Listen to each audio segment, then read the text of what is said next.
안녕하세요. 봉수행입니다.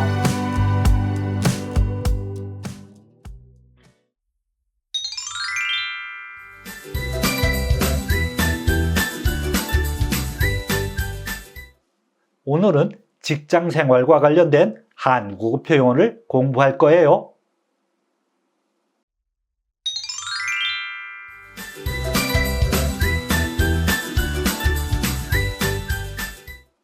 먼저 직장과 관련된 어휘를 공부해요. 과장. 박 과장은 사원들을 가족처럼 잘 챙겨준다. 대리. 대한 씨가 입사한 지 3년 만에 대리가 됐어요. 동료. 3년 동안 같은 직장에서 함께 일하면서 동료들과 가까워졌어요. 부장.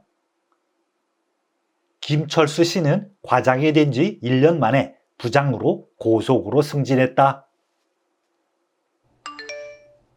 부하 직원. 상사는 부하 직원들을 잘 이끌어야 한다. 상사. 김 대리는 상사인 이 부장과 5년 동안 함께 일했다. 신입사원. 올해 우리 회사에 신입사원이 5명 들어왔어요.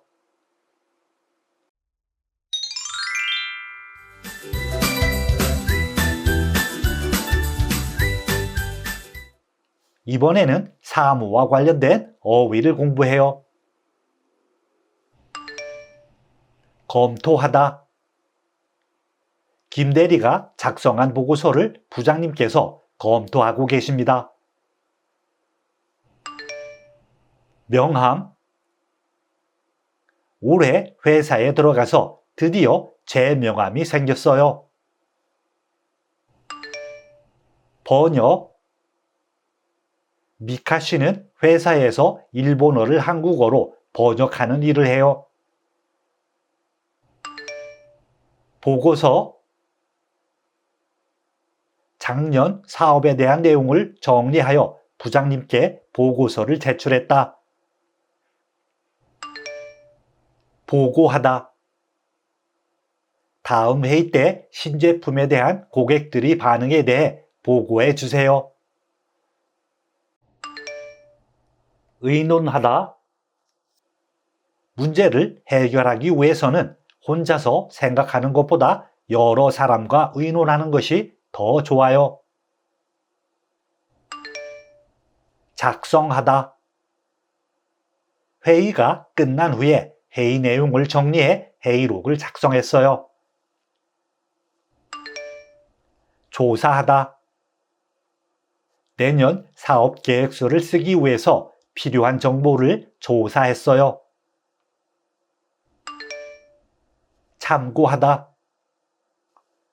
작년 자료를 참조해서 올해 신입사원 교육을 준비했다.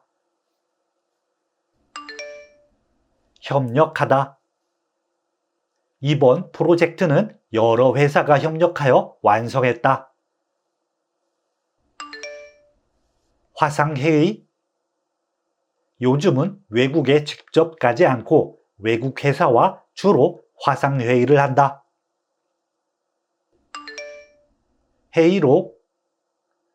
오늘 회의 때 제가 발표를 할 테니 김 대리는 회의록을 써주세요.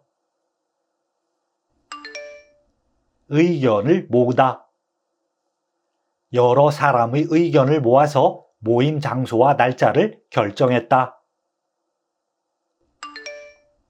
조언을 구하다. 후배가 선배에게 회사 생활에 대한 조언을 구했다.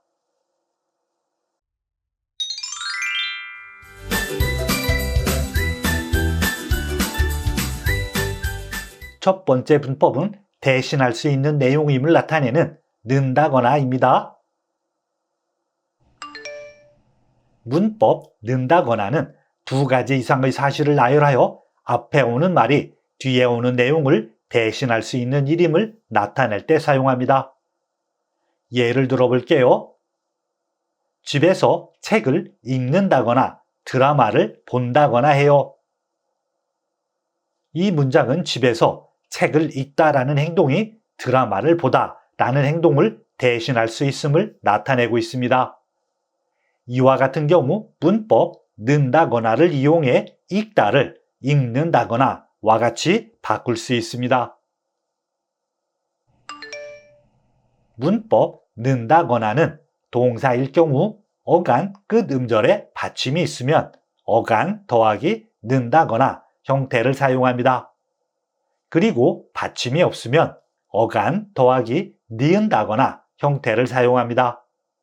단 받침이 니을일 경우 니을이 탈락한 어간 더하기 니은다거나 형태를 사용합니다. 형용사일 경우 어간 끝음절의 받침 유무와 상관없이 어간 더하기 다거나 형태를 사용합니다. 명사이다는 명사 끝음절에 받침이 있으면 명사 더하기 이라거나 형태를 사용합니다. 그리고 받침이 없으면 명사 더하기 라거나 형태를 사용합니다. 문법 는다거나를 이용해 문장을 완성하세요. 아무리 바쁘다거나 피곤하다고 해도 자기가 해야 할 일은 남에게 미루면 안 돼요. 이 문장은 바쁘다라는 행동이 피곤하다라는 행동을 대신할 수 있음을 나타내고 있습니다. 이와 같은 경우 문법 는다거나를 이용해 앞에 오는 말이 뒤에 오는 내용을 대신할 수 있는 일임을 나타낼 수 있어요.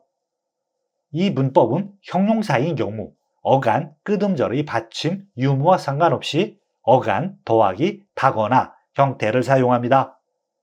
그래서 바쁘다의 어간 바쁘와 다거나를 결합해 바쁘다거나가 됩니다.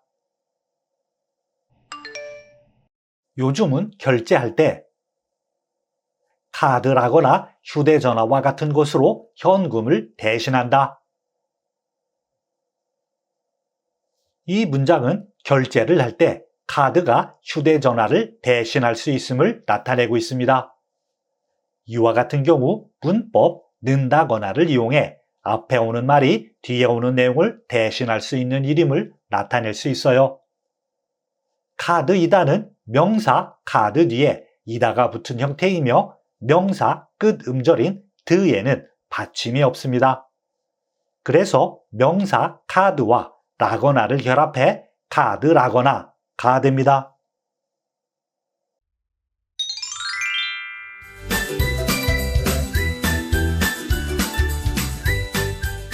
두 번째 문법은 어떤 일을 시키거나 어떤 상태가 되도록 함을 나타내는 게하다입니다. 문법 게하다는 다른 사람에게 어떤 일을 시키거나 허락함을 나타낼 때 사용합니다. 예를 들어 볼게요. 엄마가 아이를 일찍 자게 했다. 이 문장은 엄마가 아이에게 일찍 자다라는 행동을 하도록 시키고 있습니다.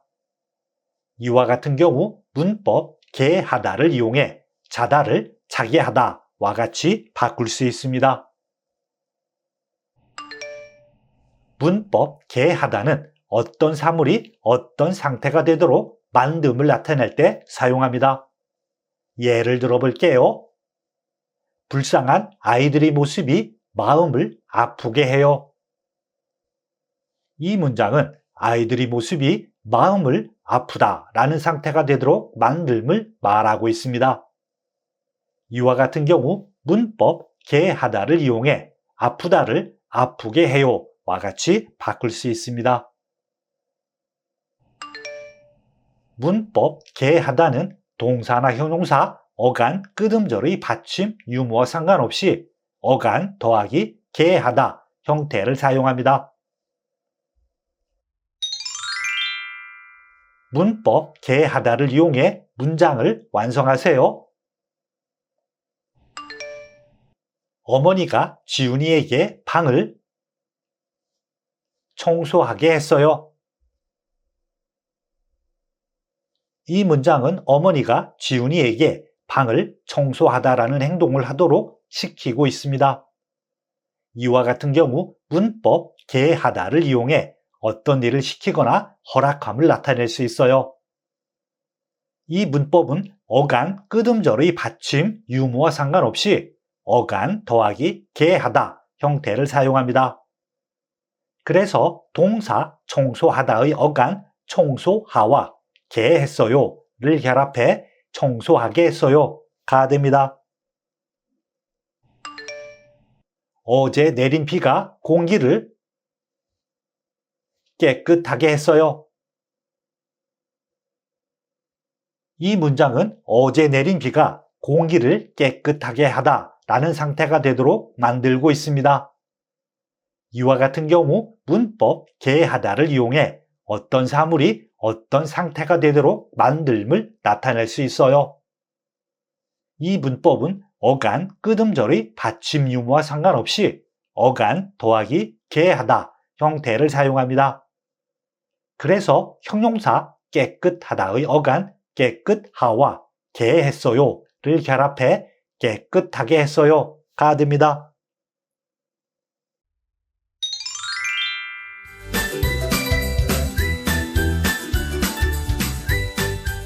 세 번째 문법은 대화나 행동의 대상임을 나타내는 보고입니다. 문법 보고는 구어에서 앞에 오는 말이 문장에서 주어가 하는 행동의 대상임을 나타낼 때 사용합니다. 예를 들어볼게요. 제가 동생 보고 청소하라고 시켰어요. 이 문장은 제가 청소를 시키는 행동의 대상이 동생임을 나타내고 있습니다. 이와 같은 경우 문법 보고를 이용해 동생을 동생 보고와 같이 바꿀 수 있습니다. 문법 보고는 명사 끄듬절의 받침 유무와 상관없이 명사 더하기 보고 형태를 사용합니다. 문법 보고를 이용해 문장을 완성하세요. 형이 동생 보고 같이 게임하자고 했어요. 이 문장은 형이 같이 게임을 하자고 하는 행동의 대상이 동생임을 나타내고 있습니다.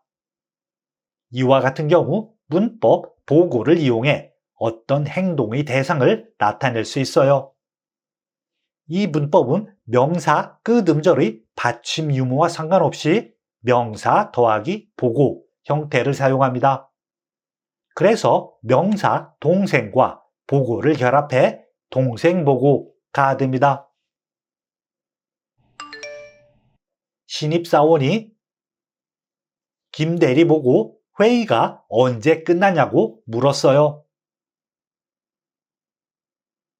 이 문장은 신입사원이 회의 시간을 묻는 행동의 대상이 김대리임을 나타내고 있습니다. 이와 같은 경우 문법 보고를 이용해 어떤 행동의 대상을 나타낼 수 있어요.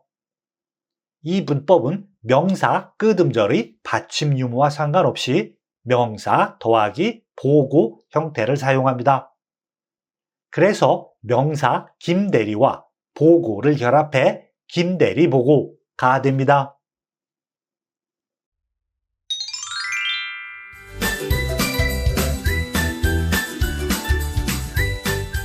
지금부터 대화를 들으세요.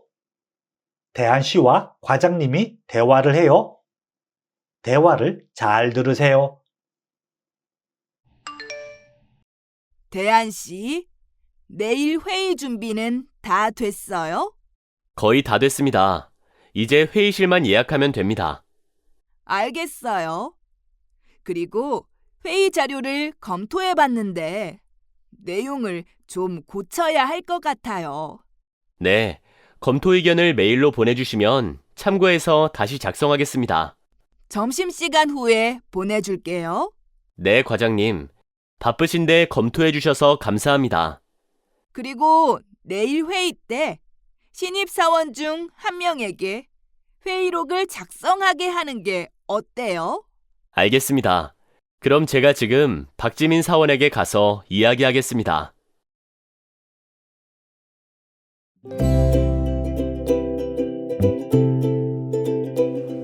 수고했어요. 다음 시간에 만나요.